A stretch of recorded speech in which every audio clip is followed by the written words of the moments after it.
So, ito na naman tayo sa Genesis chapter 1 verse 18.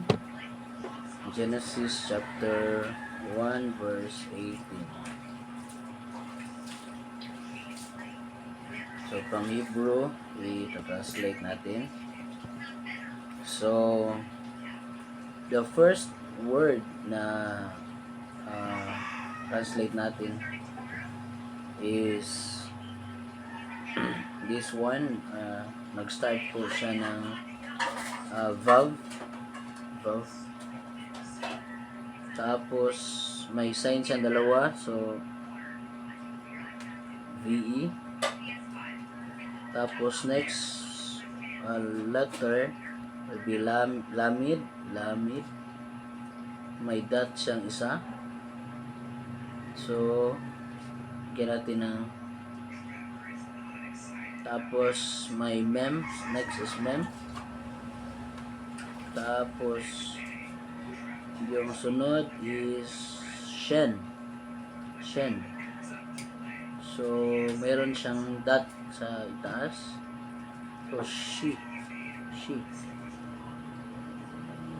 SH. Tapos IO. And last is lamid. So next word is starting from bet. And next from bet is yud.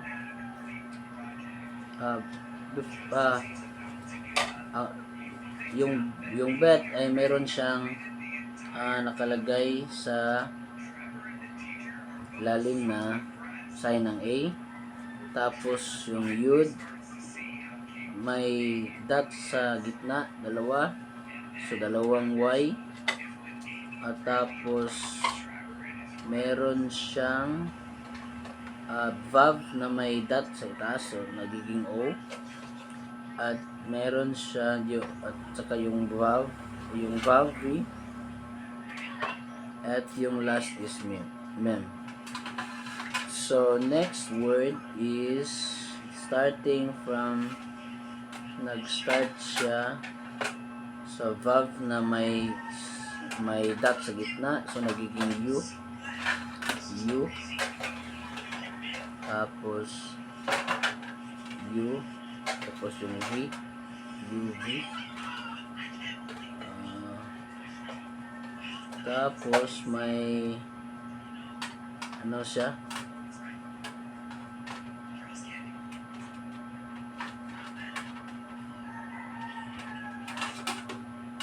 ano ba tawag dito? Okay. So yun. Okay, vet pala yung sunod sa U. So may vet, tapos may sign na A sa ilalim. Lagyan natin ng A. Tapos yung sunod is yung lamid. So may sign siya sa gitna, so dalawa.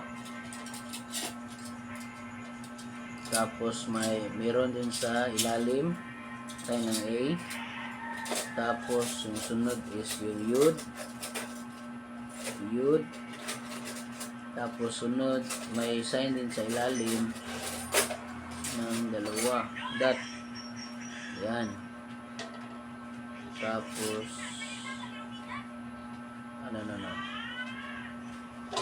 okay, so lamid pala yung sunod. Tapos may sign na A. Tapos yung last is he. Okay.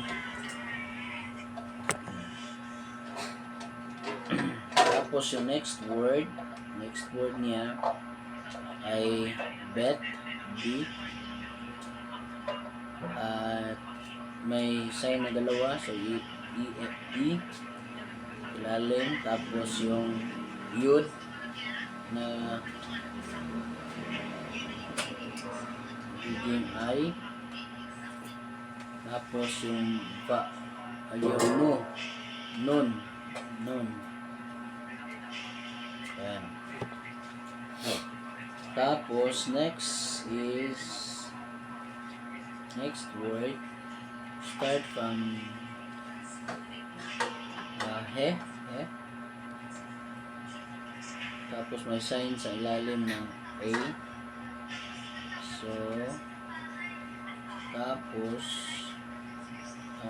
yung aleph ay ginagamit sa apostrophe. Tapos,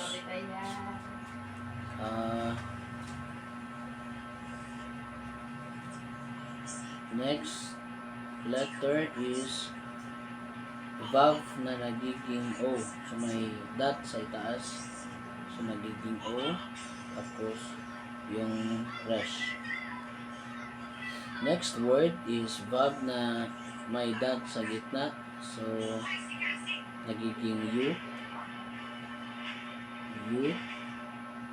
Tapos, may vet. Tapos, may sign na dalawang dot. So, nag-E. So, nun.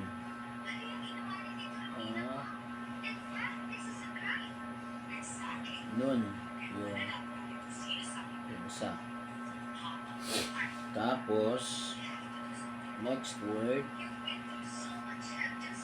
simula sa he.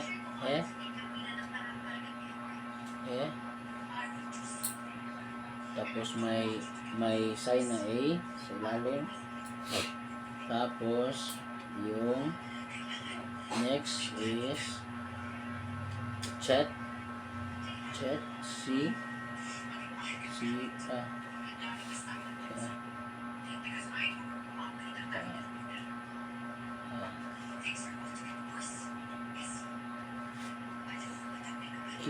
K.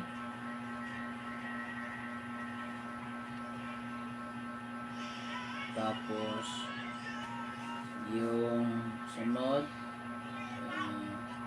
Shen CH. Tapos yung sunod is he.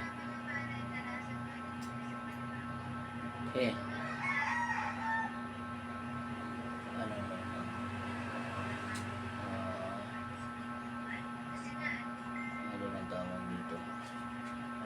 Tama.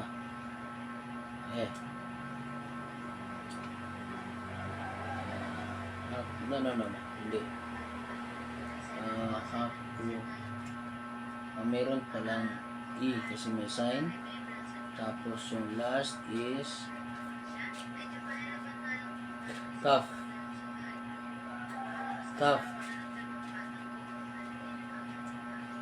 E F. Okay. No. Kaf software. Okay.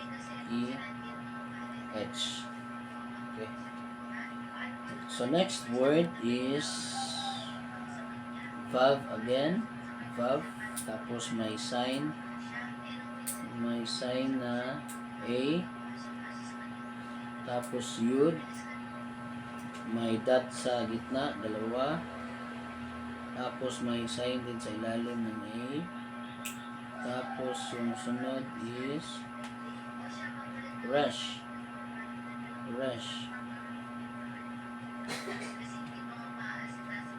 So next word is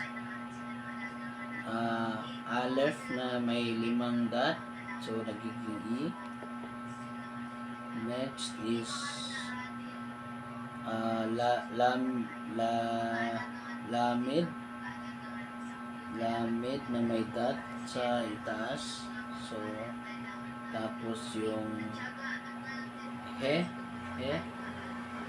Tapos yung yud na nagiging I. Tapos mem. Next word is starting from kaf na may dot sa gitna. So Tapos, yung yud, magiging I. May dot, may dash siya, dash. Tapos, yung meron siyang tet. Tet, T. So, tapos, meron siyang vav na may dot, so O. At may vet siya, vet V sa last. Okay? So, kung babasahin natin, Genesis 1:18, Willem Scholl by Yov Ovalayla Ben Haur Uven Hakoshek Vayar Elohim Kitov.